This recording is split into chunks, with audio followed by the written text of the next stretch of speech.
What's up, YouTube? So before we get started with this video, on Get Up, they're going to be talking about could Aaron Donald be possibly the MVP or Defensive Player of the Year? So let's see what they have to say about that.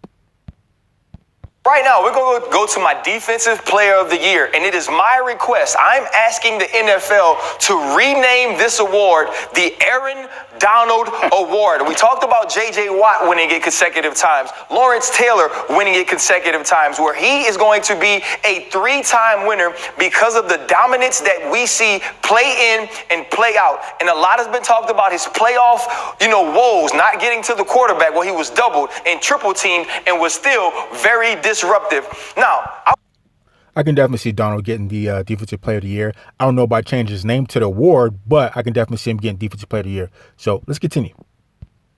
Went with breakout star and not rookie of the year for this reason. My pick to be a star this year, and if it was in the NBA, he could still be rookie of the year, is Darius Geis of the Washington Redskins. Obviously, we have a Louisiana State University connection, but if you saw this guy early in the preseason, if you saw him doing fall camp, the first carry that he was injured on, it was explosive. He runs violently. They're going to need a running back in a running game because of the quarterback situation there in Washington. I look for him to be the bell cow of that trio they'll have. Darius Geis is going to be this year's breakout star.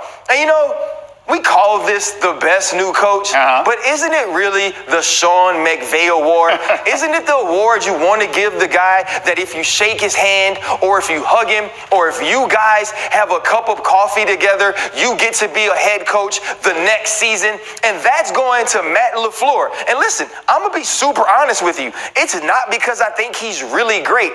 It's because I think his quarterback is really great. He's going to get all the credit. Oh, look, Aaron doesn't throw it away as much anymore. Aaron isn't audibling. Oh my gosh, Aaron is just being Aaron. And when he's I can definitely see that happen. Aaron Rodgers is definitely going to make Matt LaFleur look like a genius coach. So let's continue.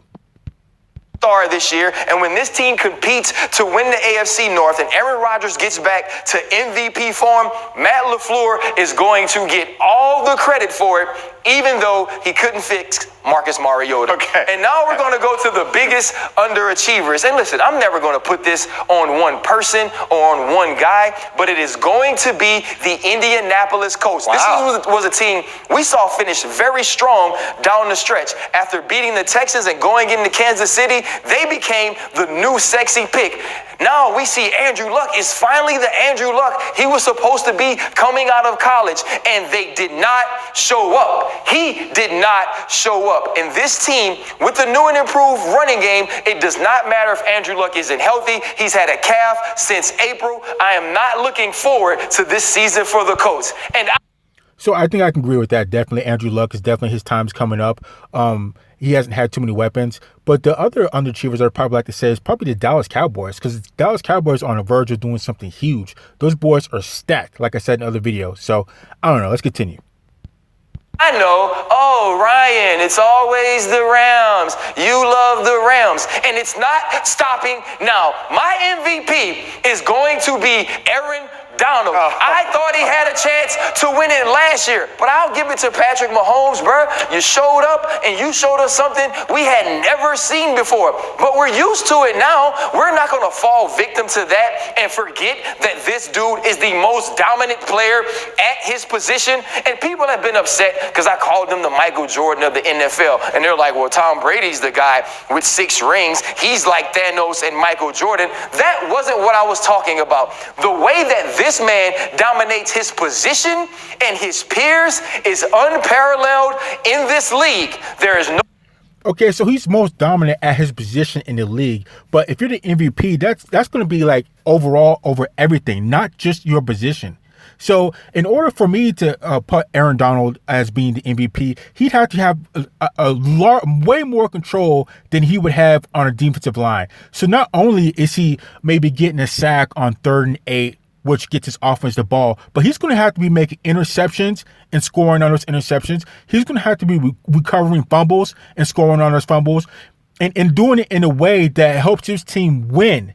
So if his team's down, he picks out the ball, runs it back, and scores, so his team wins, or does that with the fumble. He has to be that type of player to have that type of effect to be MVP overall, because there's too many other players or too many other positions that have way more control than what he would have, like a quarterback like Mahomes or an Aaron Rodgers or a Tom Brady or a Ben Roethlisberger or a Cam Newton or a Russell Wilson. Those guys have way more control of how the games can be turned out than what Aaron Donald has.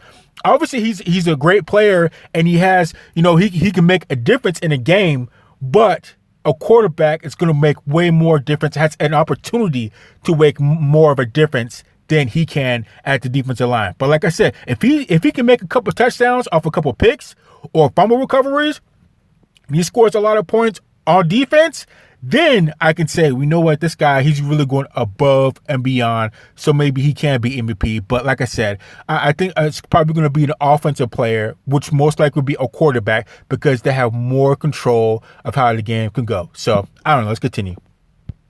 No one close to Aaron Donald. I just hope the vote